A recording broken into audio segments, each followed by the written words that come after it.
Hey everybody, welcome to day one of our free 10-day course. I am absolutely delighted to see you all here. If you're watching this video, then it means that you're finally going to learn what it takes to improve your general English in pursuit of a high band score in IELTS. Um, in I think from all aspects, not only reading, like I mean, we're going to be reading an article, but that's not to say you will not benefit in terms of other aspects of IELTS. This article analysis is so great that it helps you improve your speaking, your reading, and even your writing. And you're about to find out how that is the case in a couple of minutes. Now, how is this going to help you? How is this article analysis going to help you? Well, um, articles are a great source of language that is necessary for IELTS writing and speaking.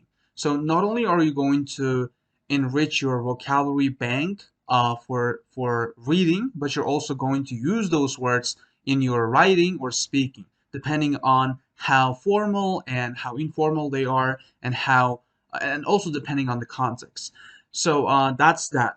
Another thing that IELTS article reading that is going to help you with is your reading, obviously. So these articles that I'm going to be picking for the next 10 days are closely um, replicated, let's just say, or is this even a word? Like they closely replicate the IELTS reading passages that appear on your real exam.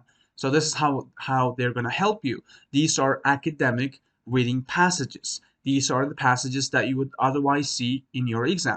So this is another way that these articles are going to help you. And making it a habit to read articles on a daily basis is going to benefit you a lot, believe me. So, and now it leads me to my next point, which is that um, reading these articles on a daily basis, in addition to these analyses, which is the plural form of analysis, is even more beneficial. So, how am I going to walk you through this article, and how is this video where I basically just show up and explain an article to you going to help you? Well, it's very simple. I'm going to walk you through this article in different steps. So, as I read, not only am I going to explain the different chunks of language that we come across along the way, but I am also going to help you understand the main idea of each paragraph, which is of great importance in standardized exams like IELTS and SAT. So yes, that's how it works. Like language development and idea development all together. Let's dig in right then. Now, let's first start by reading the title. It's this article comes from Time magazine, which I subscribed to a couple months ago. So we're gonna start off light. Okay, these articles like this article in particular is only a couple pages long. I'm not sure how long in terms of words it is, but yeah, it's long enough for you to get the hang of it. We're gonna start off with something as light as this article, and then we're going to work our way up to more challenging articles as we go along through the next 10 days. All right. So, all right, let's get started right away. Psychologists explain why you procrastinate and how to stop it. So it's all about procrastinating and how we would probably be able to stop it. And I'll tell you what, guys, even I am procrastinating on this video. So there's only like, I don't know, 3, 4 days left until our 10-day free course, gets off the ground, and I am only starting this article analysis of day one. Only when there's only 3 days away. Can you imagine this? So that's what procrastinating is. And I've been meaning to do this for a while now when I first announced the course, but that's how it is and that's how it works. And today we're about to find out how we will actually be able to solve that problem of procrastination. All right, so there's a subtitle right here. Identifying why you procrastinate can help you form strategies to overcome this habit. All right, so what this basically means is that when you understand why you're procrastinating, you'll finally be able to find a solution to that problem, which makes sense, right? So there was a quote, which is now I only loosely remember it, which goes something along the lines of, so understanding the reason why is the first step towards solving a problem. Yes, that makes a lot of sense. Now, let's get started with the first paragraph. From time to time, everybody leaves a task lingering on their to-do list. For a few, okay, so I'm probably going to be explaining each chunk of language as we go along, and then we'll probably summarize each paragraph in order to get the main idea. So, leave a task lingering on their to-do list. So that's a really nice chunk of language. You could probably use it when you talk about your, everyday life, your morning routine, for example, when you're asked about it in your IELTS speaking interview, where the examiner may go like this. So what do you do in the morning? Well, if I'm being completely honest with you, I have a lot of tasks lingering on my to-do list right from the start of my day. So what I do is try to attempt those things and see if I could probably tackle any of them and could probably like take it off, take it from there. So that's how I, try to approach these passages. Not only I read these to get the idea of what the writer is trying to communicate, but I also try to note down such chunks of language that will later on help me incorporate into my own vocabulary bank, and like eventually being able to use it when I'm speaking. So, but don't expect to use them right away. All right. So only when you see it like in different contexts, like multiple times, will you be able to get it done. Will you be able to actually pull off such words? So yes, sometimes at first you need to practice, but nothing is more important than immersion. So you must see these words used in different contexts multiple times before being able to use them in your own speaking or writing. So don't worry if you are not able to use the words that you recognize, because like what vocabulary learning is actually done in several steps. You first don't know the word, and then you recognize it, and even if you know it, you misuse it, and then you finally start to use it correctly, and then it goes on something like this.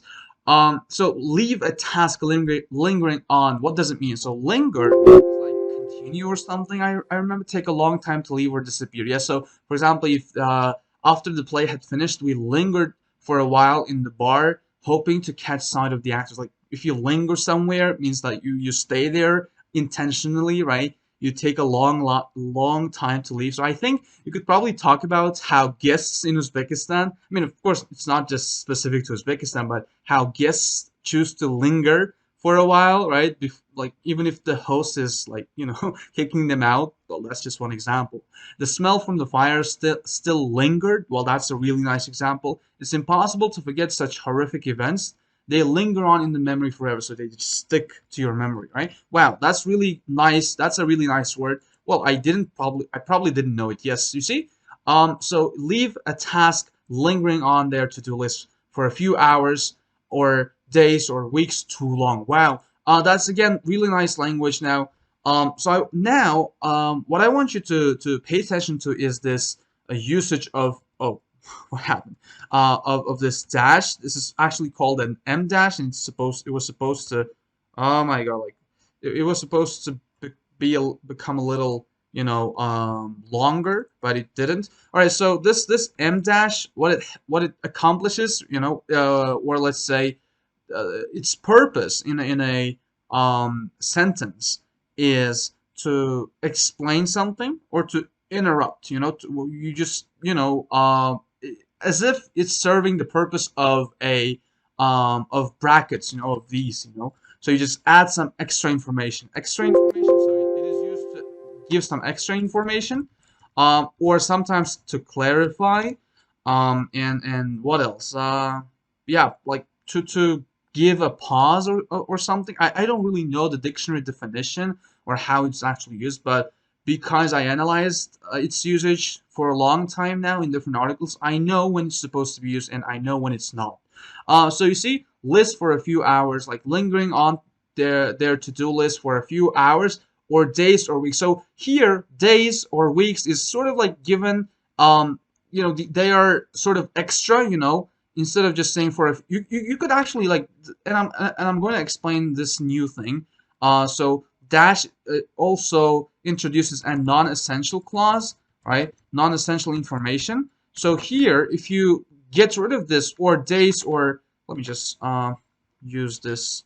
All right, so if you get rid of this information within the two M dashes, it still makes sense. The sentence still totally makes sense, makes total sense. So from time to time, everybody leaves a task lingering onto their to-do list for a few hours too long, right? So if you leave something lingering for a few hours too long, so on their to-do list for a few hours too long. You see, I'm not just noting down the necessary words, but I'm even, writing down the whole thing, leave a task lingering on their to-do list for a few hours too long.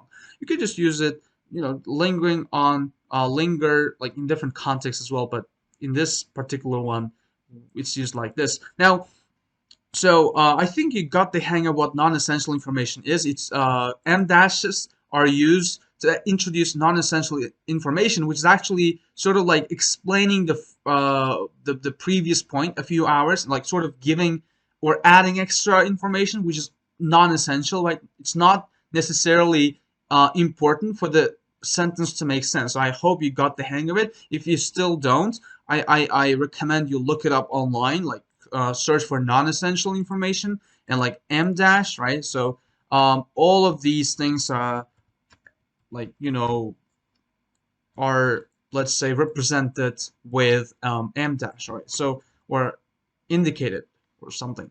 Now let's move on. Procrastination is a normal, near universal phenomenon. So if something is near universal, it affects like, okay. So the word near, it's a suffix, all right? So if you can use it with pretty much any other adjective, near death experience, or near shocking experience, whatever, So you can use it with pretty much any other adjective. And it's a suffix, it means almost, and almost universal, it means it affects everybody, So near universal means affecting everybody. And near universal is almost affecting everybody, right? Affecting almost everybody. And which makes it all the more important. Wow. Okay, makes it all the more important. So it's all the more is sort of like adding emphasis to important, not just more important, but all the more important, to understand why we do it and what we do about it. All right, so let me just summarize this, small chunk of text. So what they're talking about here in this certain particular paragraph is that everybody, everybody leaves their, everybody procrastinate on something, and this is shown with the usage of lingering on something, whatever, right? And it is normal to do that, and it is a near universal phenomenon. Let's just also near universal phenomenon. So all right, let's see. What was I gonna tell you? All right, so procrastination affects everybody, which is why it's more, it's really important to understand why we do it and what we do about it. So that's how I would put it simply. This is what they're trying to say. Procrastination is important to understand because it affects everybody, right? So this is the main idea.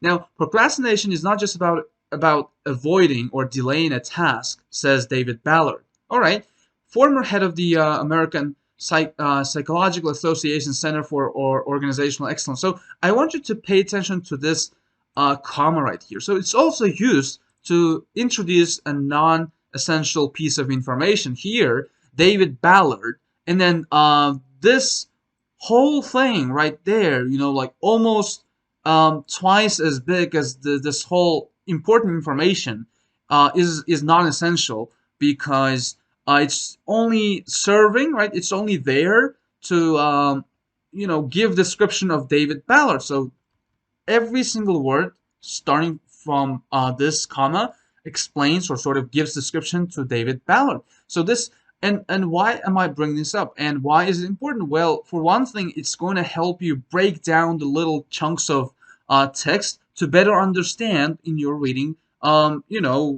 tests, right? So you don't have to read all these words and then like think to yourself, oh, what was just that? What was that? Right? Like, I didn't quite understand what was there because there were a lot of words. Right? So this is just one sentence, and like, look at how many words there are. When in reality, all these words are not important. I mean, not all of them are important. Some of them, such as this highlighted area, is not at all important for you to. I mean, as a learner, of course, if you are a scientist or if you're an expert, you might need that piece of information, because this kind of proves David Ballard's eligibility, right? Like, proves David Ballard's credibility. Like, he is, a former head of the American Psychological Association Center for Organizational Excellence. He's the head. He was the former head, which means that what he's saying is actually important and powerful. It makes a lot of sense. This is why that particular piece of information is given, even if it's called non-essential. But as a learner of the language and as someone who's analyzing this, well, I don't know how it's called, but I think it's got to be something like um, stylistically. No, we're not analyzing stylistically, but syntaxis, right? Syntaxis related stuff, right? That's what we're doing. I'm not really quite good at this language lingo, right? Lingo, whatever, however you call it. But okay, so it's not just about avoiding or delaying the task, right? It also has to include an aspect that's counterproductive, irrational, or unnecessary. Okay, so it also has to include an aspect. Here has to is like is also a little more advanced. Like, it also has to include. It probably also includes. That's what it means. Include an aspect that's counterproductive, right? Include an aspect that's counterproductive. Counterproductive. If something is counterproductive, it means that it has the opposite effect, right? The opposite of the intended effect. Irrational, like something that doesn't really make sense, and unnecessary. So it's not just it's avoiding a task, but it's also something that is, has to include that's counterproductive, irrational, unnecessary. So I think what they're trying to say here is that so we procrastinate on things because we think they are unnecessary, and or irrational or counterproductive. But let's like keep reading. Those triggers typically fall into one of four camps. Those triggers, and another thing that is important as far as reading goes is referencing. So here the word those refers back to these words, these three words, those triggers. So these are the triggers, typically fall into one of four camps. I believe that's what they're trying to say. Fall into means okay, let's just fall into it. You use the word fall into to, as a synonym of belong to, right? These triggers belong to, right? Or fall into a category, fall in under a category. That's how you usually use it. Belongs to a particular category, and that's a more natural way of saying that.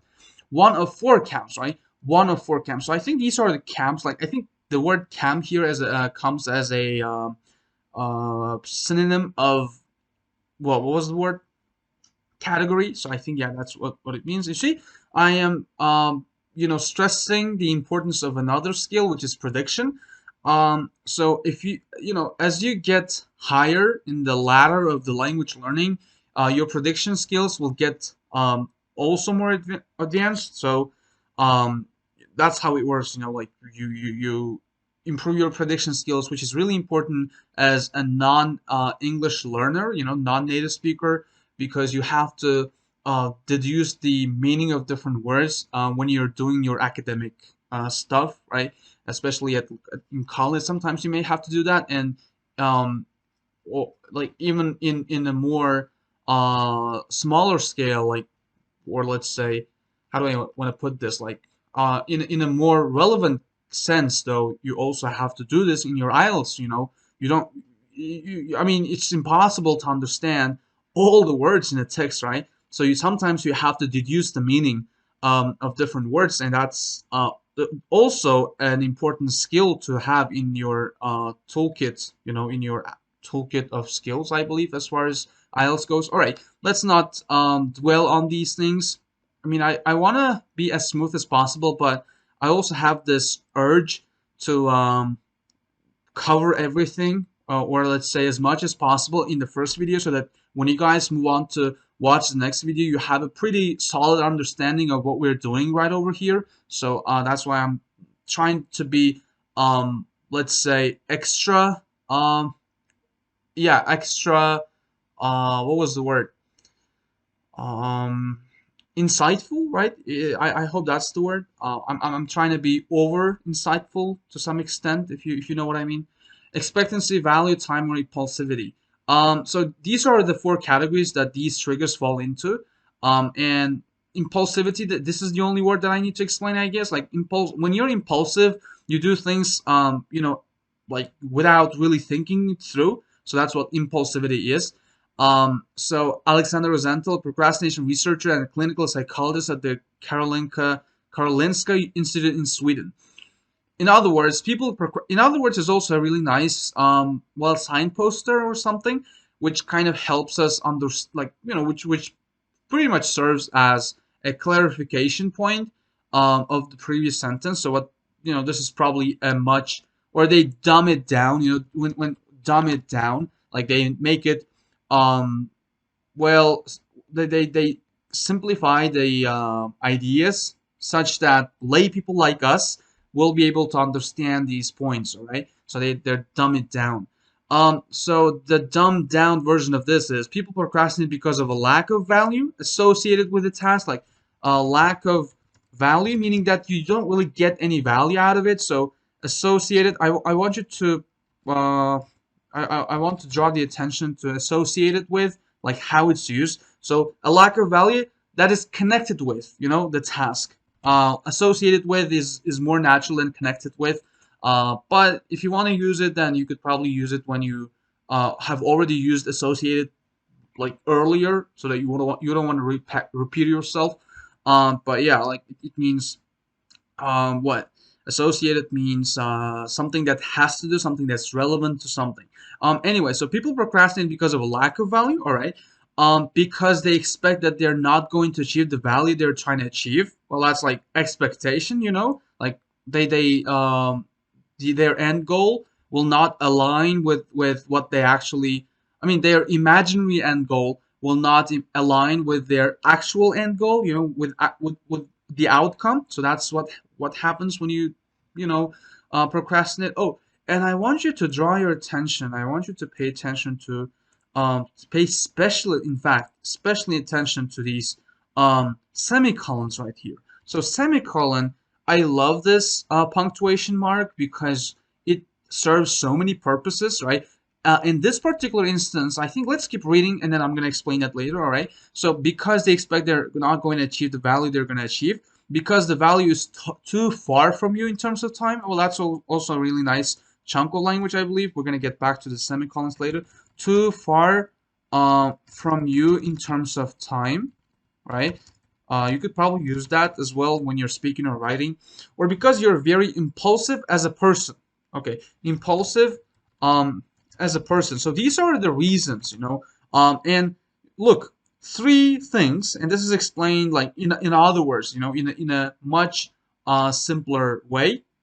And I want you to, like I said, notice the usage of semicolon right here.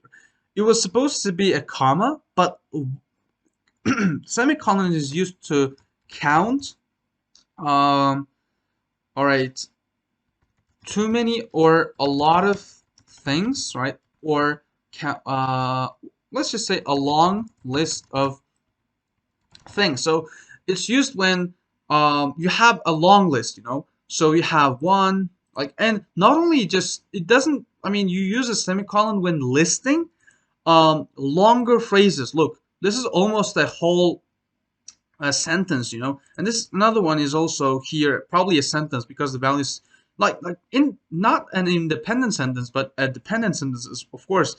But that semicolon is used to connect these similar things to the actual to the in the actual independent sentence, right here. So everything depends on this sentence, and you could have used a comma as well, but that wouldn't be uh, grammatically correct in that sense, right? So that's why you use a semicolon to show that pause between these different reasons. So that's all right. Semicolon is used to um, introduce a long list of things, right? Like when the list is very long, um, or it's also used when you see I'm already using it.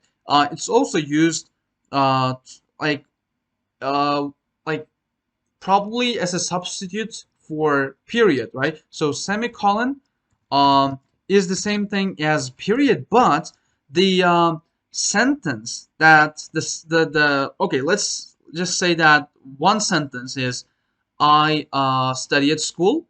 I am in 11th grade, right? So these two words are closely connected, right? They're closely linked, which is why I am allowed to use a semicolon between them, right? So when the connection between two sentences is close, right, you can use a semicolon between them. So it's used instead of a period sometimes, and period is this, right? Dot or full stop, and it's sort of like it's there to show that connection, but at the same time that break, that pause between two independent sentences. All right. Sometimes a semicolon can be used before a, a dependent sentence as well, but in such cases, but in some other cases as well. But for the most part, you use a semicolon to show a close connection between two sentences, especially when the second sentence is used to explain the reason for the first, for the previous sentence. That's how I usually use it personally. Now, I think we will probably, see some instances of a semicolon being used in this text as well, but let's wait for that to appear. All right. Strategies for overcoming procrastination will vary. Okay, so I think that's also a nice chunk of language. Will vary depending on, right? Will vary. So I think you could use it in your part three responses where you would probably say, well, I think this will vary depending, like it differs, right? It depends on something instead of just saying depends. You could say this, right? So it will vary depending on. That's really nice. Depending on why it happens in the first place. That's also another nice chunk of language which I can't quite explain to my students and probably to you as well, because you learn, like, in the first place is usually used at the end of a sentence, and it's probably introduced to give the reason why something happens at first, like, and not the reason actually, but it's sort of like used to give emphasis actually. um, okay, it takes practice, you guys.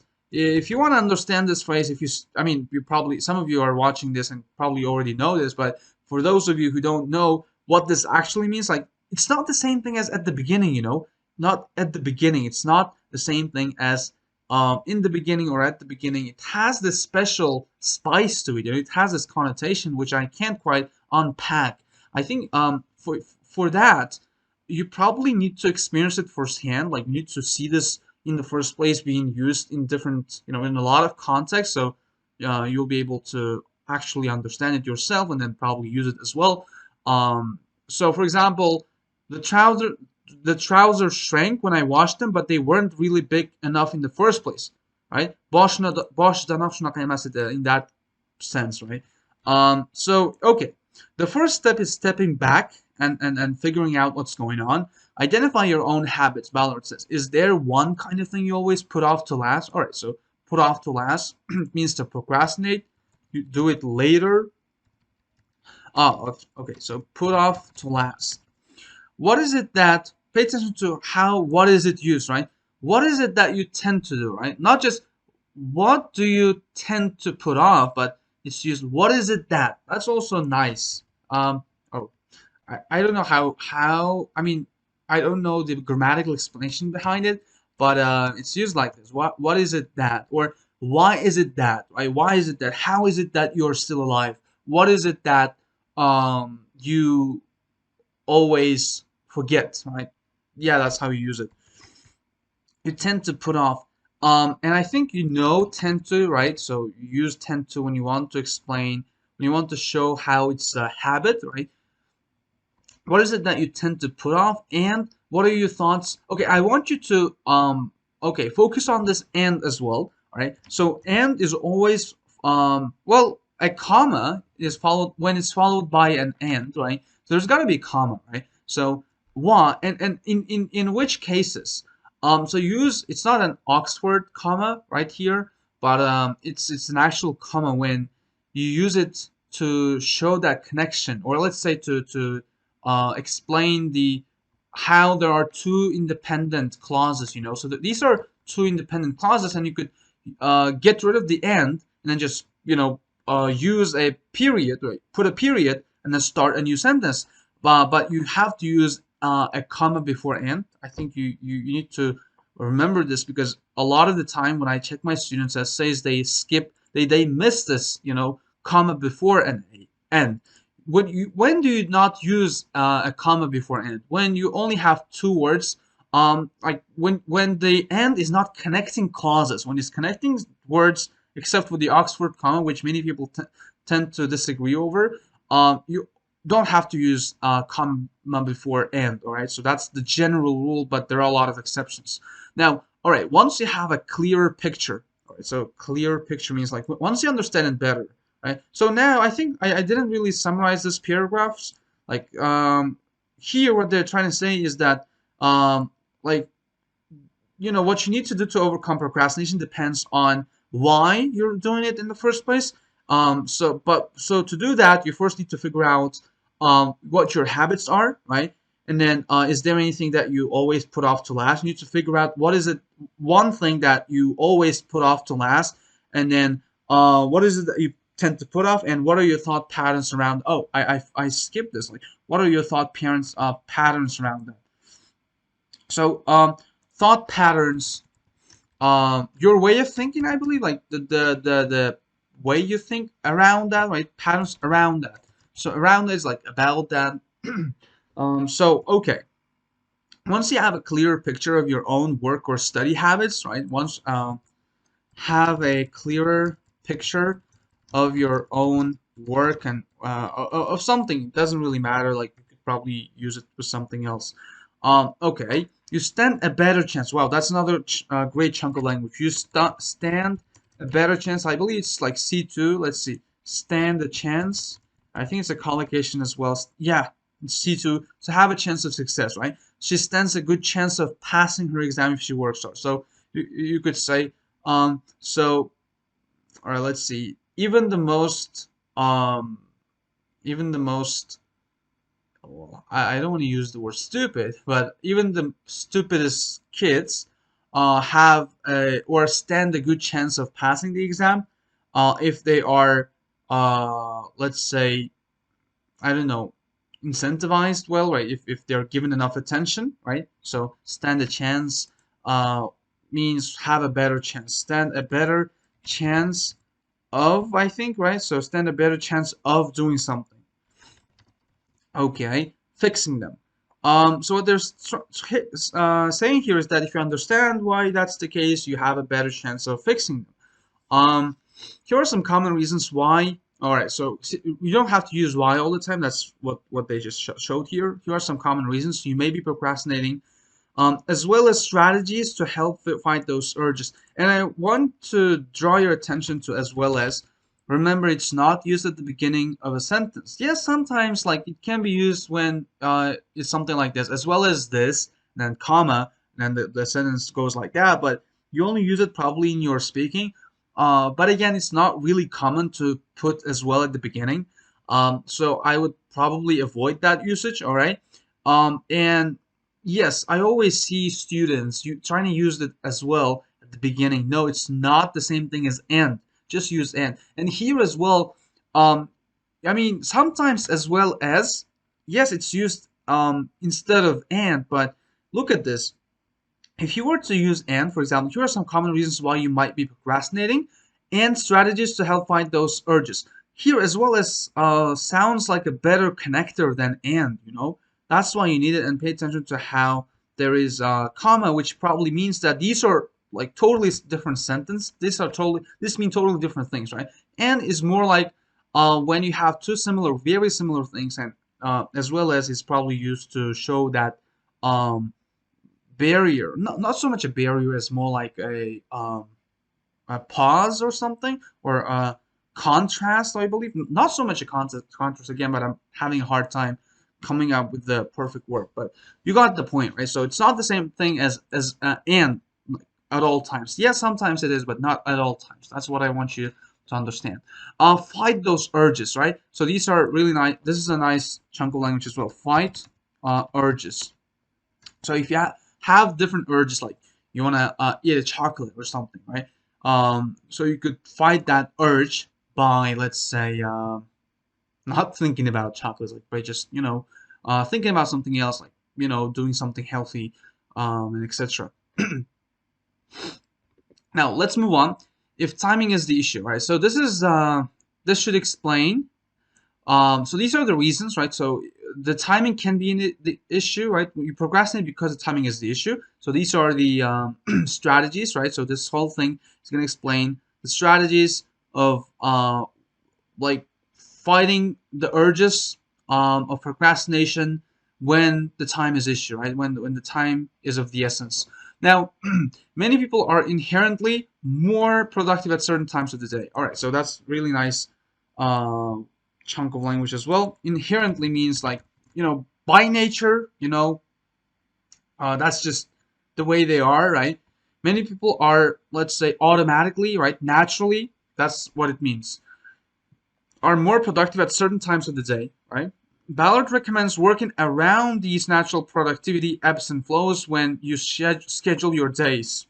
All right, so when you work around something, um, it means to sort of like come up with a way, right? So work around means um, like usually you have a workaround. It's used as a noun, way of dealing with something, so yeah, like if you work around something, you sort of try to a way of dealing with something, making something work despite the problem without completely. Yes, you don't completely solve the problem, but that's how it works.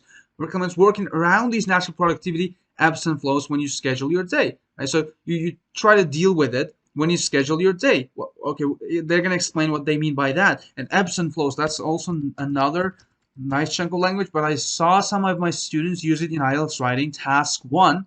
No, guys, don't ever use it. So, ebbs and flows means the way in which the level of something regularly becomes higher or lower in a situation.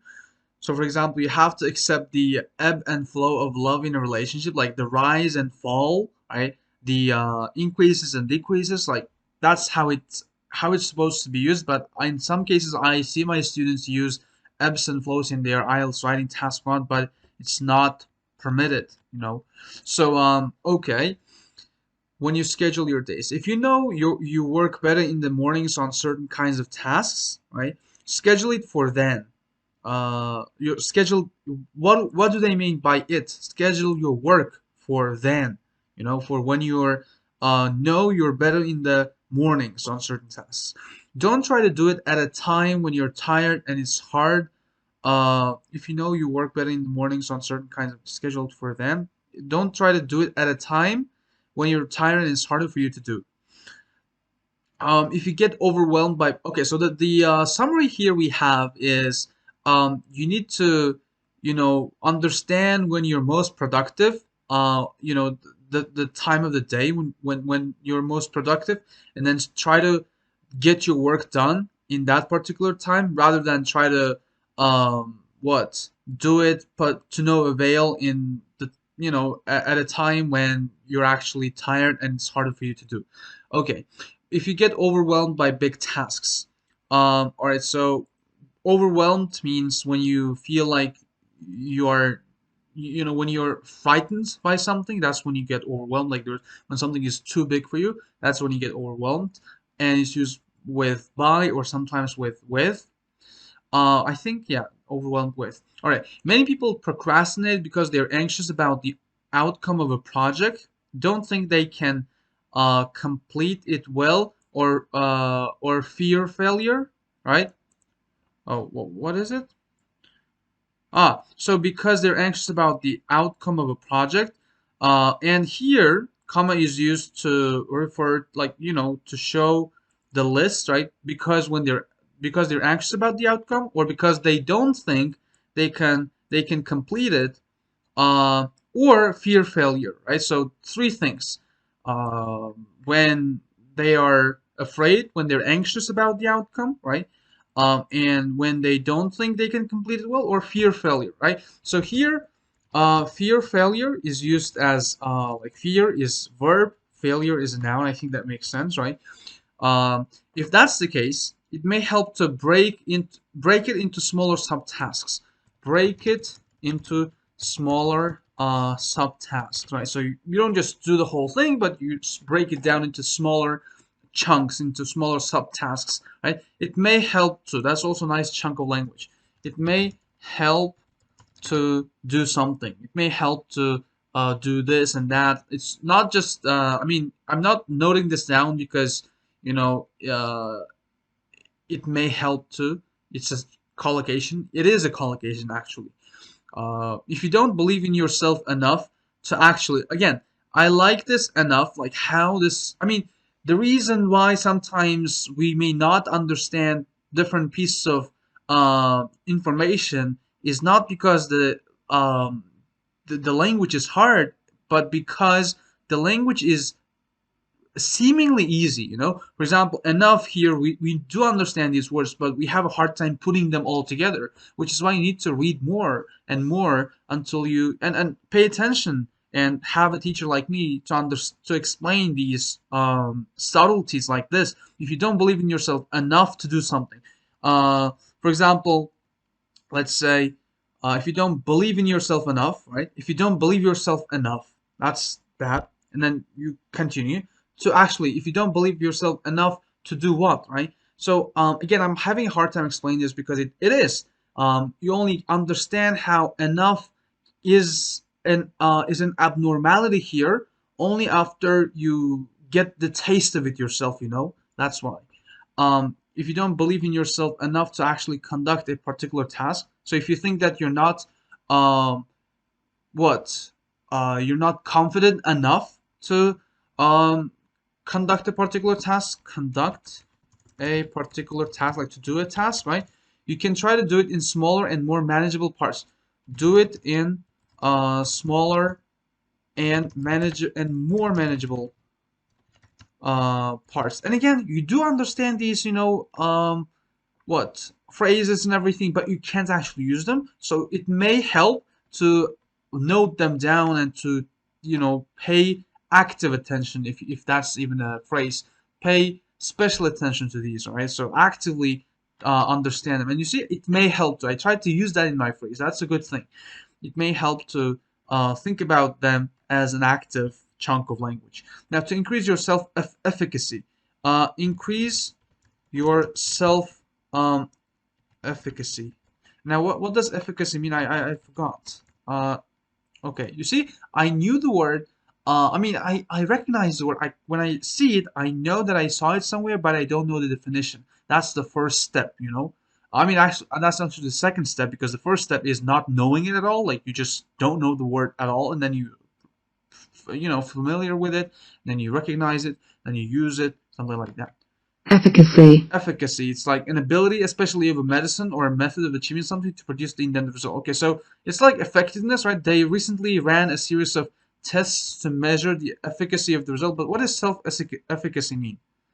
um okay, it looks like I'm gonna have to, this is okay, self-efficacy, to increase your self-efficacy. I think that's your, like, self-confidence. Yeah, like self uh consciousness, I believe, right? Self-conscious. Let me see if yeah, self-conscious, like, actually that's the opposite. Yeah, self-efficacy and self-consciousness, they are the opposite. All right. Now, if you struggle with delayed gratification, oh, that's also a nice one. Delayed. Okay, so what we learned, by the way, we need to conclude this. If you get overwhelmed by big tasks, so when there's a lot to do, right, you just need to, break them into smaller subtasks, right? And if you don't really believe in yourself enough to do that particular thing, it may help to do it in smaller and more manageable parts to increase your self-confidence, your self-efficacy. Now, if you struggle with delayed gratification, well, that's really, I mean, both, this part is both um, important in terms of language and meaning, because delayed gratification plays a huge role in many different aspects of our lives, including my IELTS result, for example. I mean, because there is some level of delayed gratification involved in me preparing for IELTS, because the reward is very delayed, right? It's overdue, like because um, I don't really see any improvement in the way I speak or write, right? Because I am already at a high enough level to feel um, self-conscious about my, or let's just say to feel hesitant about my performance and everything. The higher you go up the ladder of the language learning, the more difficult it becomes for you to feel that sense of progress. That's why it took me a lot of time, or let's say it took me a long time to go from 8 to 8.5, and that's really important in this case as well. So some people have a hard time thinking of a project as important or rewarding, right? Think of something as rewarding, right? So yeah, it's difficult to think of something, for example, to pick up your trash, right? To do this and that. It can be challenging to think of it as a reward, right? To think about it as an important task, unless they're squeezing it in just before a deadline. So unless is a really nice chunk of language as well. If not, right? If they don't, unless, I think you know it, right? So if you don't squeeze it right in just before a deadline, um, or except, here it's used as except, right? Unless they are squeezing it in just before a deadline. So um, people don't realize the importance of the subject, right? Except when they submit, when there's only little left until the deadline, right? So only then will they be able to understand the importance of the project that they're trying to get done or trying to accomplish, right? So unless it's used in that particular case, and it's also used if to mean if not, but here it's more like except, right? Except when they're squeezing it in just before a deadline. Squeeze it in just before the deadline. I think again that's something that you could use in your speaking or writing. In this case, to, right? So pay attention to how to is used. It's like also non-essential, right? So it's like surrounded with two commas. Breaking a long-term assignment into multiple smaller ones, right? A long-term, I think, like something that takes a lot of time, assignment, into multiple smaller ones may help, Ballard says. Find ways to reward yourself along the way, all right? Along the way means like as you're doing it, right? As you're doing something, try to find something to what? To reward yourself with, right? So he recommends you can even schedule your most frequent diversions, right? So yes, like schedule the most frequent uh, diversions. I think like diversions, like distractions, right? Let's see, diversions. Schedule it when you schedule it. Yes, when you actually schedule your distractions, you know when you're distracted, right? So look at this. I think I earlier explained the usage of an M dash. Like here, it's serving the purpose of clarification, right? Think checking social media or completing non-urgent chores and errands, right? So think checking social media or completing non-urgent chores and errands. Completing non-urgent chores and errands. All right. Like chores, I think you know what chores is. Errands is like short journey, either to take a message or to when you just run what errands or complete errands. You just, a short journey. You go outside, you take out the trash, you you go to the store, you go, marketing, or not what marketing, but you go shopping and everything, right? That's what running errands is. And this is a more general way of referring to those, okay? So, all right. Um, for the gaps between these smaller chunks to get a quick hit for of an uh, enjoyable activity. Wow, that's really nice, like great language, right? Schedule your most frequent diversions for the gaps between these smaller chunks, right? So this is what we call a Pomodoro method. That's a there's a really nice app you can install on your mobile phone called Focus. So you just hit a 25 minute timer on the clock, and it kind of lets you work for 25 minutes nonstop. You don't have you're not supposed to check your social media and everything. You're not supposed to be distracted, right? But really focus on one uh, chunk for 25 minutes nonstop, and then have a 5 minute break. And then during that 5 minutes, what you can do is during those 5 minutes, what you can do is squeeze it in those what diversions, right? Uh, into those, right? All right.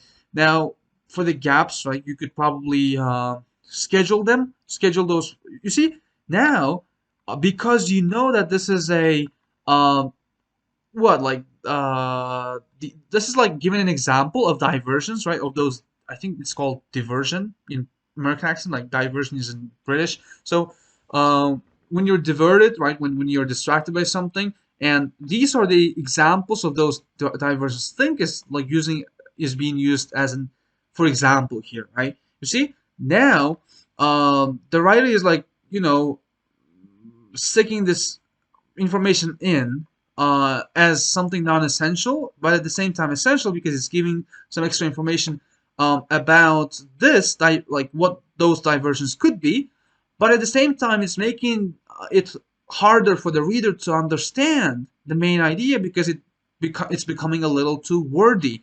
Now, understanding why this two M dashes are used right in the middle of the sentence can help you do just that. Like can help you understand the text even better and like easier. So you just get rid of it now because you already know what those frequent diversions are.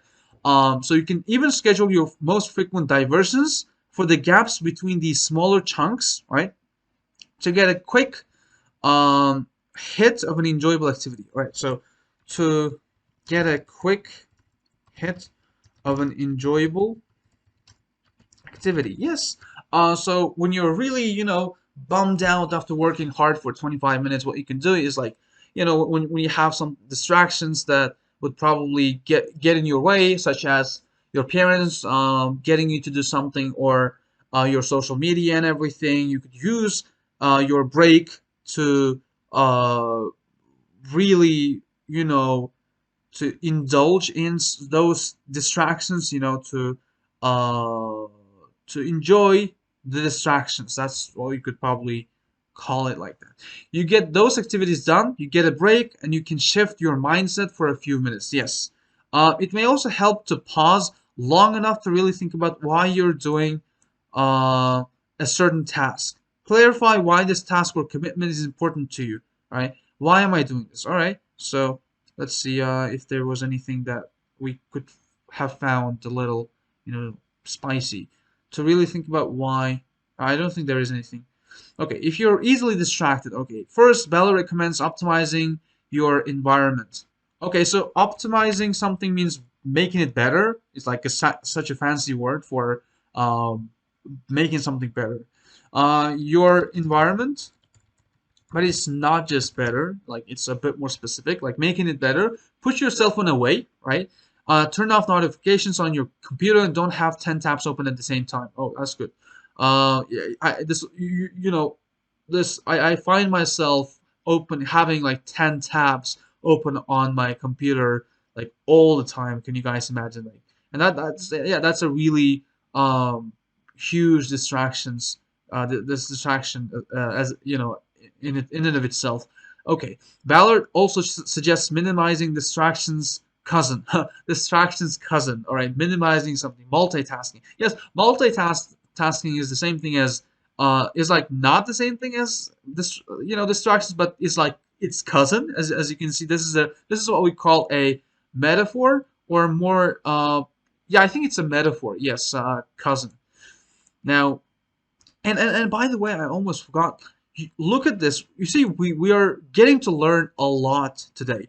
Not only did you learn some punctuation marks like semicolon, and like M dashes, non-essential information, but you also learn a lot of these nice chunks of language. But you're about to learn something new, which falls into the category of punctuation, which is a colon. So if this is a semicolon, right? So this is a semicolon, uh, this is a colon, right? So this is a colon, and why is it used? It's used to clarify something. So right, Ballard also suggests minimizing distractions cousin, right? So distractions cousin is multitasking. You see, instead of having to write all this explanation of what distractions cousin is, we just use a colon, right? So that should clearly indicate that explanation, right? This description, multitasking. All right, I think I made sense, right? Many of us fall into the trap of juggling two or three works at the same time. Wow, really nice language. Uh, fall into the trap of. So the trap is, I think you already know what a trap is, right? So like you get into a trap, you fall into the trap, right? But here it's used in a figurative sense, right? So we find ourselves in a situation where we just juggle two or three tasks at the same time.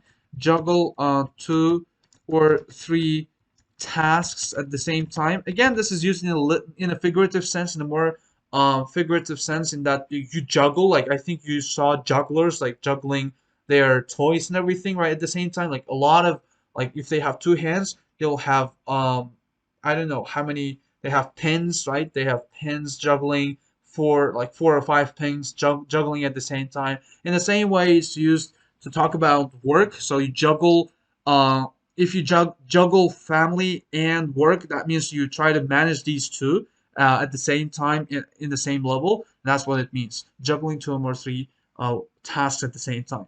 It's like multitasking, but a more advanced way of saying that. So you finish one, but you're still in the middle of the other.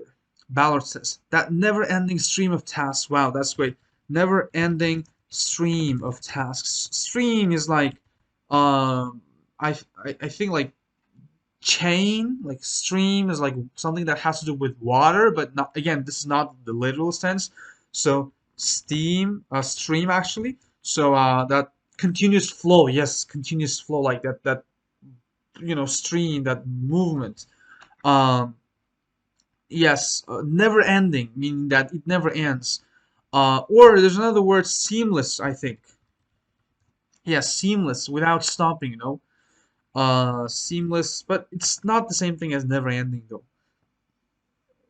That never ending stream of tasks may make it feel like you're never actually completing anything. Yes, that actually makes a lot of sense, This article powerfully resonates with me in the sense that I'm actually relating to it, That never ending stream of tasks may make it feel like you're never actually completing anything, which deprives, and pay attention, you almost always use a comma before which, all right? Because it's, again, which also includes something that's non-essential, but I know it's like relative clause and stuff. I'm not really good at grammar, but when you have that, you don't use it, but which, you use it. And the reason and the difference between which and that is, with that, the clause following that is not non-essential, but with which it is, right? So if you get rid of which, it's only serving to explain.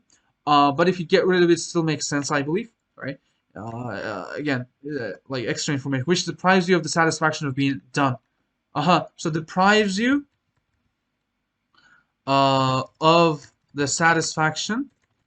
So yes, when you feel like you're done with something, right? When you feel that satisfaction of being done, that's like really great. But when you're trying to do all these different things at the same time, you deprive yourself of the satisfaction of being done. Deprive someone of the some of something means to take away, right? Take something away from them, right? So take that satisfaction away.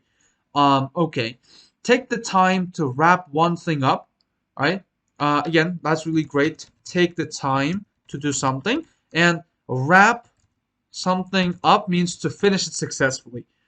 Put it away, take a breath, walk around for a minute, and stretch before you step into the next thing, so you can move on having refreshed yourself. So you can you look at this. So I'm gonna come back to this later, but so you can oh, I think there's no you. Let me just read it before again. Walk around for a minute and stretch before you step into the next thing, so you can move on having refreshed yourself.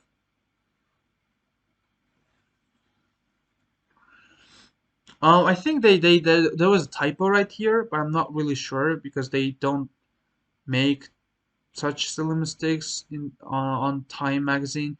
But let's try to read it again. Take the time to wrap one thing up, put it away, take a breath, walk around for a minute and stretch. Uh, Walk around for a minute and stretch before you step into the next thing. Um, so can move on having refreshed yourself. I think yeah they missed you.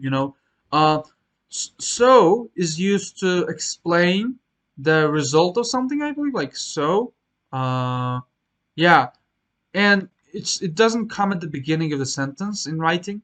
So you don't use a comma before it. That's one thing to remember. But when do you use a comma? We use a comma when it's not. It's like for example, um, I did this so I could, for example, I came early so I could deliver you the news. In that case, you don't use a comma, but you use a comma in this case. I came early, so you should, I came early, right? Pause. So you should um, make that seat free, right? So you should make that seat available, right? Something like that. So it has little relevance to the first part of the sentence, like uh the like when you use so without a comma when you're introducing the reason why the first thing should be done, right? I came here to do something. In that case, you use it, but you came here and then something else happens. The two parts of the sentence are not necessarily as much relevant, and the second part is not necessarily the reason why you did the first thing. So I think I am it's getting a little confusing. If it is, feel free to look up, okay? But I want you to pay attention to this, even this intricate thing, right? So okay, uh, now. If you're struggling with something larger, sometimes what looks like procrastination may actually be a symptom of something more serious, right? What looks like something is actually something else. Really, again, this is also an amazing chunk of language, I believe. What looks like procrastination may actually be a symptom. A symptom, uh, a symptom of something more. Yeah, I think you know what a symptom is, right? Can be a symptom of something, can be an indicator of something, such as depression, anxiety, or attention problems, right? Ballard says if your behavior is causing you distress, right? Cause somebody distress or significantly affecting your performance at work, right? Significantly affecting your performance uh, at work, school, or home, don't be afraid to consult a professional, right? Consult a professional means to talk to professionals to get their advice. Get some additional support and help from a professional who can help you manage those so it's not getting in the you see again, right? Who can help you manage those so that, right? Uh, you know, uh, so, right, as a result of that, it's not getting in the way of your job. Get in the way of your job performance uh, or functioning. That means uh, what?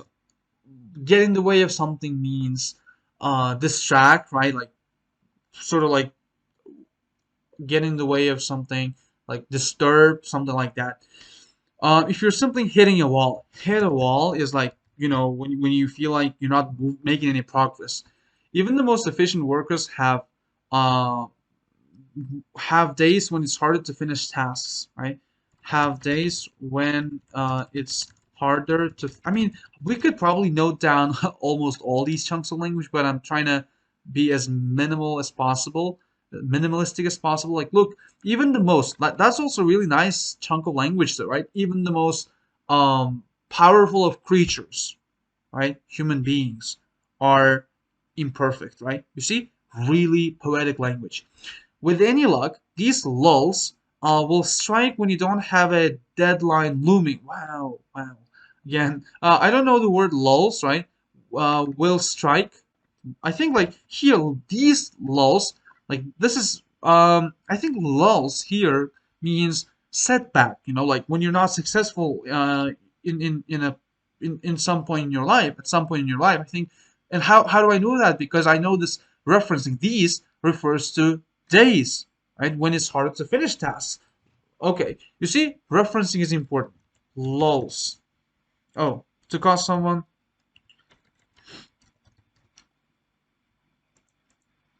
a short period of calm in which little happens. Yes, there has been a lull in the fighting. Yes, like when something, when there's nothing important going on, when there's something, when dust settles, right? A lull in the conversation, right? Like a short period of calmness, right?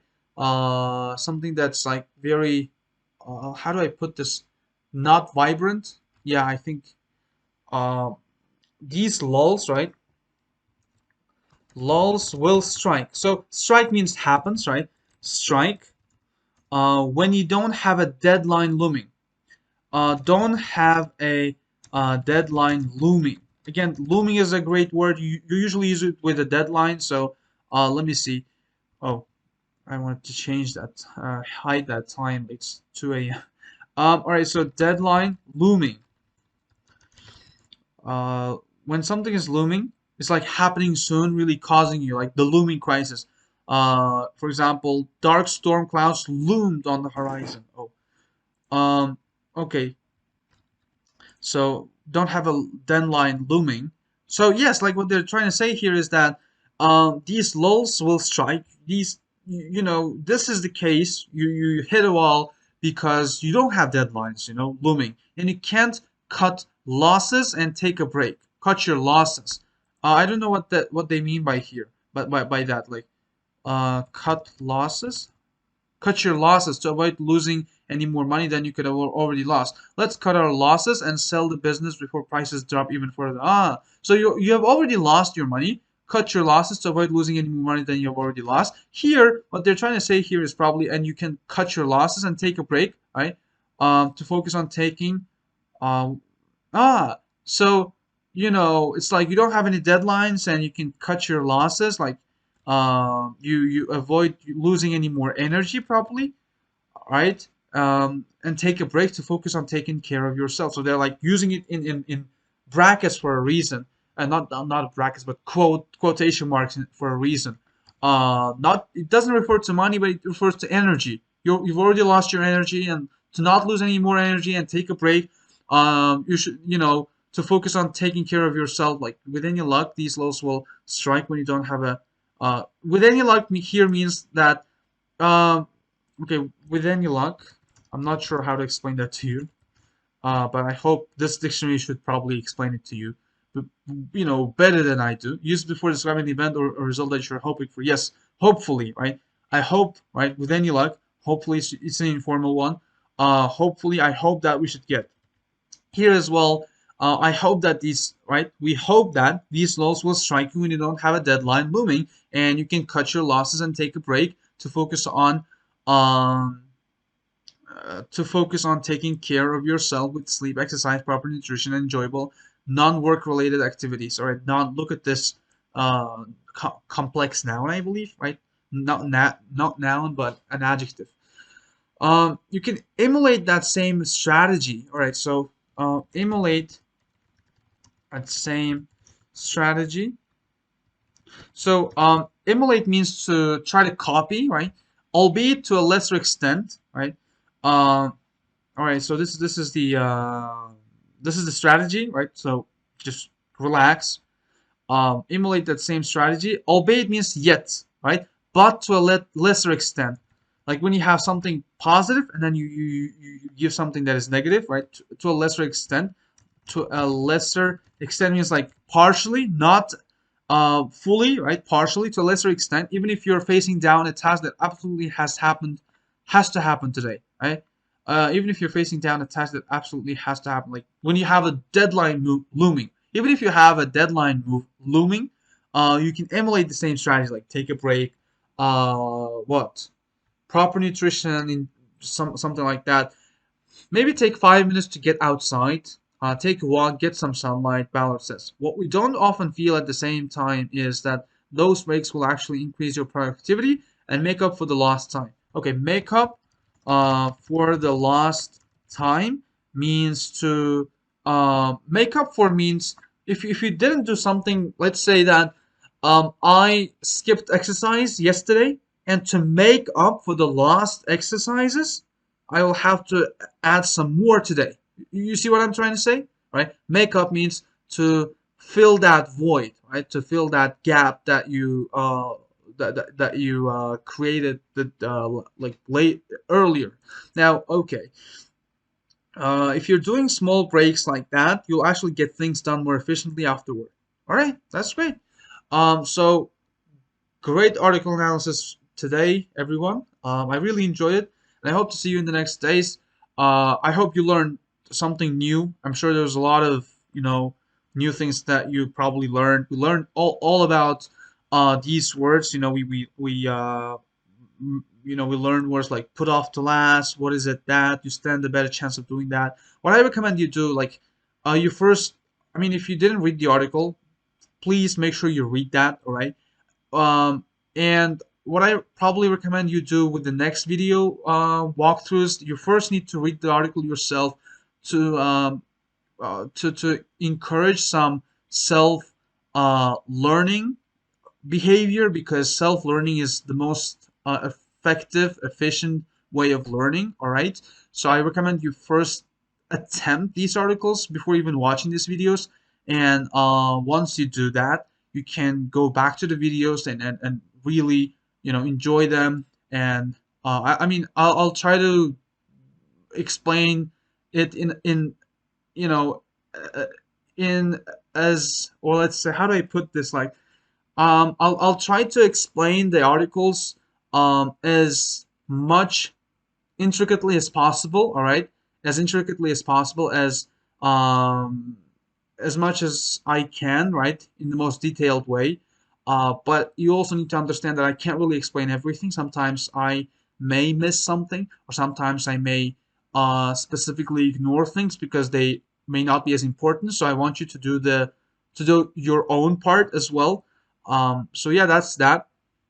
We the most important takeaway from this video lesson is probably how you need to be able to tap into the different punctuation marks as well to avoid repetition. For example, instead of just saying, for example, you could probably use an M dash, or you could use a semicolon, a colon instead of, in other words, to clarify your point. You see, um, and I also encourage you to do further reading on these punctuation marks that we learned today. You may have gotten it wrong just based on what I said, which is why I highly recommend that you check them out. I'll probably leave some sources down below in the comment section. Definitely check them out. So yeah, I think that's about it. Thank you everybody for watching this video, and I'll see you in the next ones. Bye bye.